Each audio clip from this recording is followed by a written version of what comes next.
si pahit lidah. Dahulu, di daerah Sumidang, Sumatera Selatan, ada seorang pangeran bernama Serunting. Ia adalah anak keturunan raksasa yang namanya Putri Tenggang. Suatu hari, Pangeran Serunting mempersunting seorang gadis desa bernama Siti.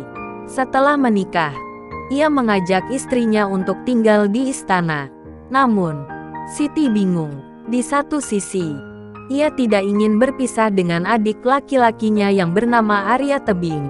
Tapi di sisi lain ia harus patuh pada suaminya. Dinda tidak tahu harus berbuat apa lagi. Kanda, Dinda tidak tega jika harus meninggalkan Arya Tebing, adik Dinda satu-satunya, kata Siti kepada suaminya. Kalau begitu, bagaimana jika Arya Tebing kita ajak untuk tinggal bersama di istana? Usul Pangeran Serunting. Siti pun menerima saran tersebut. Namun, ketika hal itu disampaikan kepada Arya Tebing, adiknya itu justru menolak. Ia lebih senang hidup bebas di desa daripada tinggal di istana yang penuh dengan aturan. Akhirnya, Siti dan Arya Tebing bermufakat untuk membagi 2 kebun warisan dari orang tua mereka. Kebun yang menjadi bagian Siti secara tidak langsung juga sudah menjadi milik Pangeran Serunting. Agar tidak terjadi perselisihan di antara mereka, Pangeran Serunting pun menyarankan agar kebun mereka diberi pembatas. Lebih baik di tengah-tengah ladang itu diberi pembatas agar kelak tidak terjadi perselisihan di antara kita, ujar Pangeran Serunting. Saran yang bagus, Kanda, kata Arya Tebing. Keesokan harinya, Arya Tebing bersama Serunting berangkat ke kebun itu dengan membawa sebatang kayu pembatas. Setiba di sana, kayu pembatas itu mereka tanam dalam-dalam di tengah ladang. Beberapa hari kemudian setelah kayu pembatas tersebut dipasang, turunlah hujan dengan sangat deras. Hujan berlangsung lama hingga pagi sampai malam. Beberapa hari kemudian, pada kayu pembatas itu tumbuh tanaman cendawan atau jamur. Namun, cendawan yang tumbuh pada batang kayu itu jauh berbeda. Cendawan yang mengarah ke kebun Serunting hanya cendawan biasa, sedangkan cendawan yang mengarah ke kebun Arya Tebing berupa cendawan emas. Arya Tebing pun menjual cendawan emas tersebut dan ia menjadi kaya raya.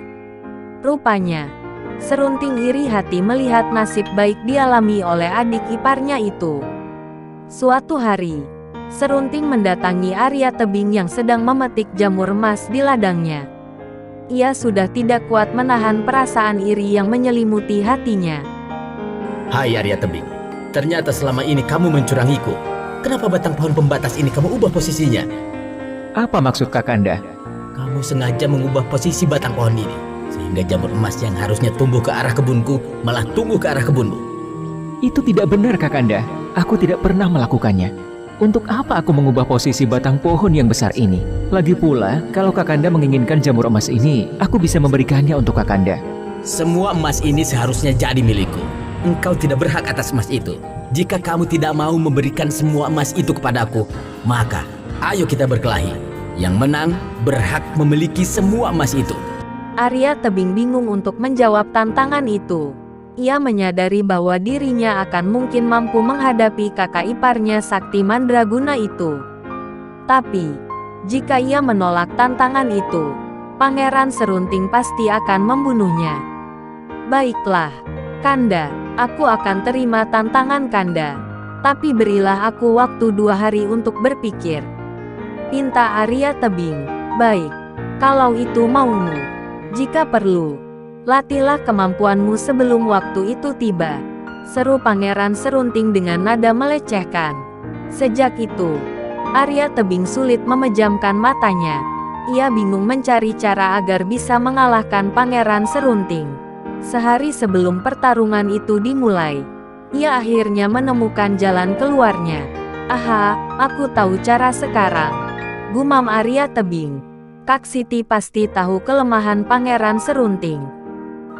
Jadi, apa yang harus aku lakukan? Tolong beritahu aku apa kelemahan dari Kakanda Serunting. Hanya dengan cara itu aku bisa mengalahkannya.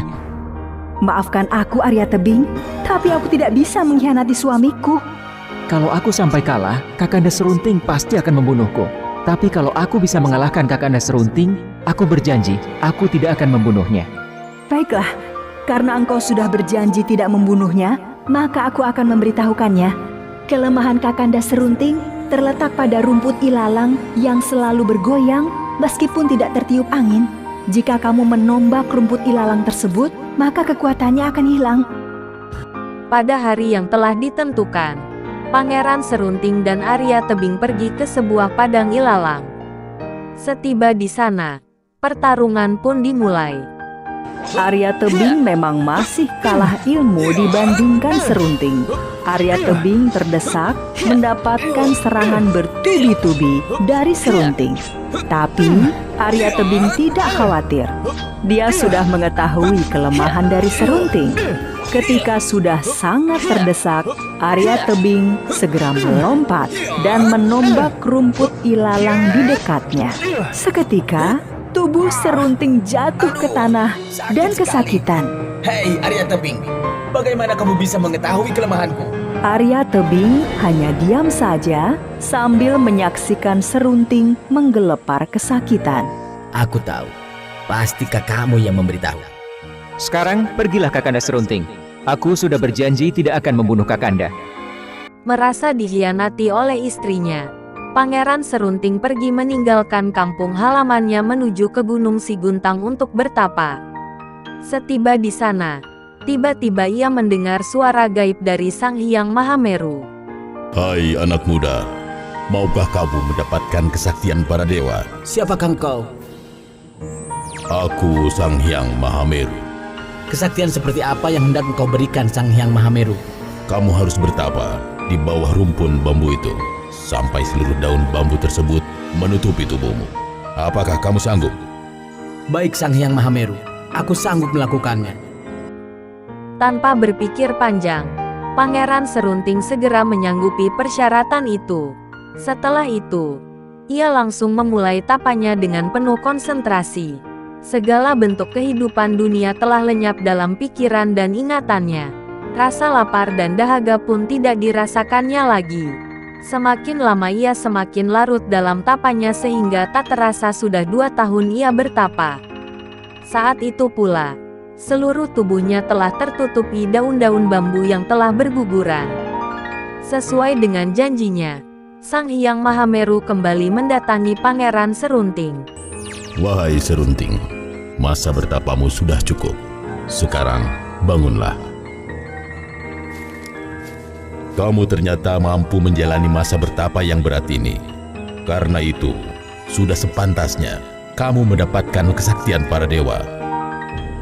Ampun Sang Hyang Mahameru, kesaktian seperti apakah yang akan hamba dapatkan? Mulai sekarang, apapun yang engkau ucapkan akan berubah menjadi kutukan. Dengan perasaan gembira, Pangeran Serunting segera pulang ke kampung asalnya. Dalam perjalanan pulang, terbersit di pikirannya untuk menjajal kesaktian yang baru diperolehnya itu.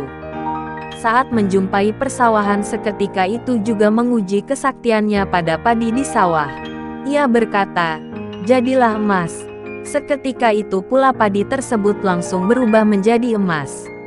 Berkat kesaktian lidahnya, hamparan sawah itu langsung berubah menjadi emas. Oleh karena itulah, Pangeran Serunting dijuluki si pahit lidah karena kesaktian lidahnya itu. Selanjutnya, si pahit lidah mendapati sebuah danau yang mengering dan tandus.